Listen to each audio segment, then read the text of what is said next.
Here is a story about Sylvester, the ghostly knight of Dandy's world, facing his most formidable foe yet, a bad lunch. The night's rumble. The air in the Garden View Center was stale, smelling faintly of old popcorn and machine grease. Sylvester, the ghostly knight, floated proudly through the halls of Floor 5.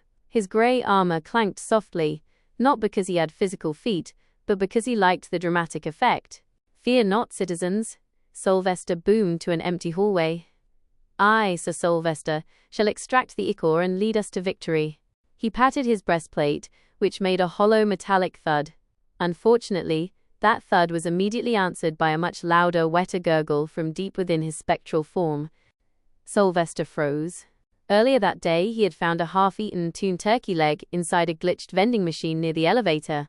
Being a ghost, he didn't need to eat, but the flavor text said it was savory and heroic, so he couldn't resist.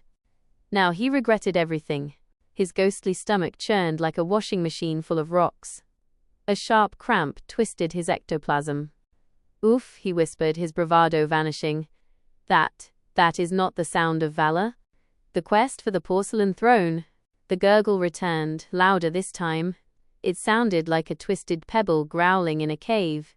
Sylvester clutched his midsection. He realized with dawning horror that even ghosts could get indigestion if the food was cursed enough. He needed a bathroom. Now. "Tactical retreat," he squeaked. He floated faster, his ponytail streaming behind his helmet. He turned a corner and nearly collided with Twisted Shrimpo. The angry, twisted toon shrieked and lunged at him. In any other situation, Sylvester would have drawn his sword and engaged in honorable combat, but today the only thing he was fighting was the structural integrity of his armor. "Out of my way, knave!" Sylvester shouted, drifting right past the confused monster. "I have an urgent appointment." He zipped through the maze-like corridors. The pressure in his spectral gut was building to critical levels. He saw a door marked with the universal symbol of relief, a stick figure. Locked. "By the stars!"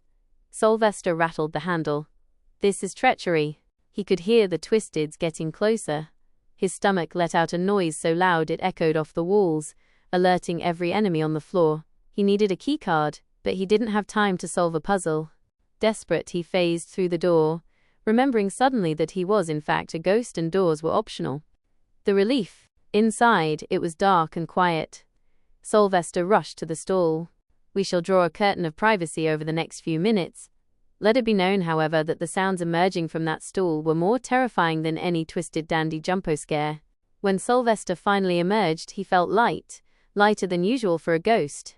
He washed his gauntlets in the sink, staring at his reflection in the cracked mirror. The teal gem on his chest flickered dimly. He was weak, drained of his ghostly energy.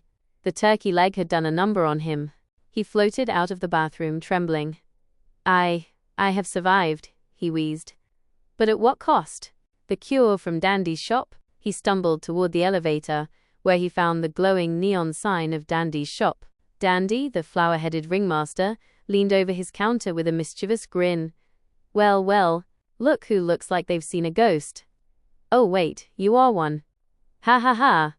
Want to buy a trinket? A magnet? A useless sticker?" "Dandy," Sylvester groaned, leaning on the counter.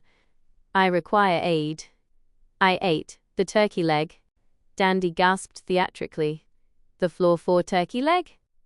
That thing expired in 2003. You have pixel rot, my friend. Nasty business." "Is there a cure?" Sylvester begged. "Luckily for you," Dandy said, pulling a bright pink bottle from under the counter. "I have this. The Peptoplasm Tonic. It soothes the stomach, coats the ectoplasm, and restores your dignity." Sylvester didn't even haggle. He slapped his hard-earned ichor currency onto the counter. Dandy handed him the bottle. Sylvester uncorked it and downed the pink sludge. Almost instantly, the churning stopped. A cool, minty sensation washed over his ghostly form. His color returned, shifting from a sickly pale green back to his vibrant spectral blue. The gem on his chest glowed bright once more. "Huzzah!" Sylvester shouted, drawing his sword. "I am restored.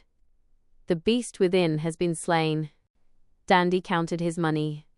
"Pleasure doing business." Now get out of here before the elevator leaves without you. Sylvester zoomed toward the elevator, feeling heroic once again. He had faced death, twistids, and expired poultry, and he had emerged victorious. But as the elevator doors closed, he made a silent vow. Next time, stick to the chocolates.